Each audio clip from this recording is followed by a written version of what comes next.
आपण उपवासाचे घरच्या घरी प्रीमिक्स तयार करणार आहोत। उपवासासाठी किंवा मग कोणत्याही उपवासासाठी पूर्वतयारी म्हणून पण तुम्ही हे प्रीमिक्स तयार करून ठेवू शकता। अगदी 1 ते 1.5 महिना व्यवस्थित हे प्रीमिक्स टिकते। या प्रीमिक्स पासून तुम्ही उपवासाचे इडली तुम्ही 1 ते 1.5 महिना व्यवस्थित स्टोर करून ठेवू शकता।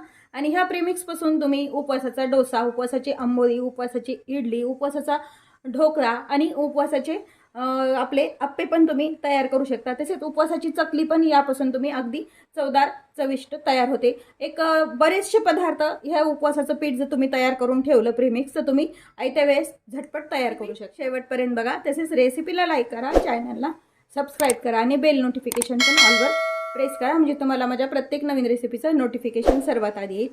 आता आपण उपवासाचं प्रीमिक्स बनवण्यासाठी सुरुवात करूया। प्रीमिक्स बनवतोय।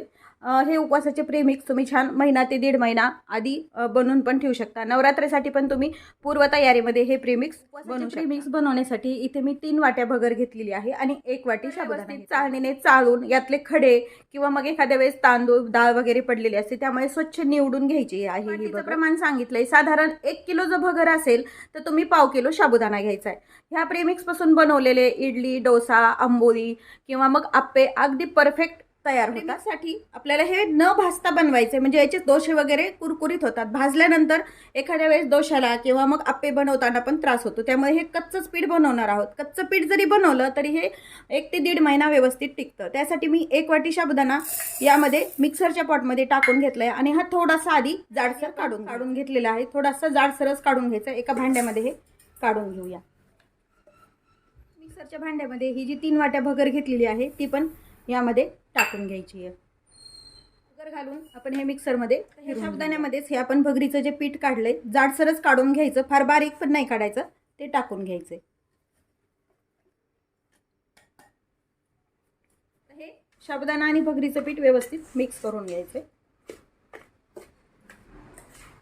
हे मिक्स करून घेतलंय व्यवस्थित छान एकजीव होण्यासाठी पुन्हा हे मिश्रण एकदा आपण त्याच पॉटमध्ये टाकून थोडंसं एक पल्स मोडवरती फिरून घ्यायचं। पॉटमध्ये टाकून घेतले, पुन्हा एकदा मिक्सरवरती फिरून घेऊया।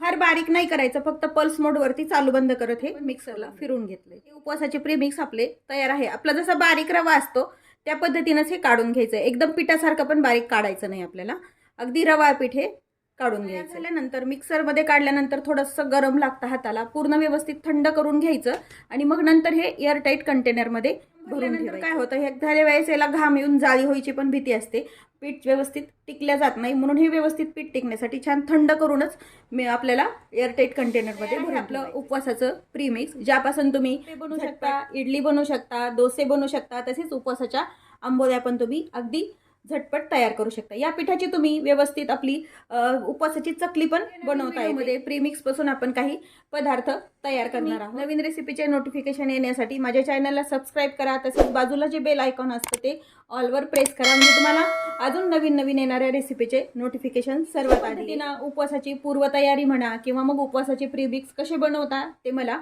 कमेंट करून नक्की सांगा। रेसिपीसोबत पुन्हा भेटूया, तोपर्यंत बाय बाय। व्हिडिओ पाहिल्याबद्दल खूप धन्यवाद।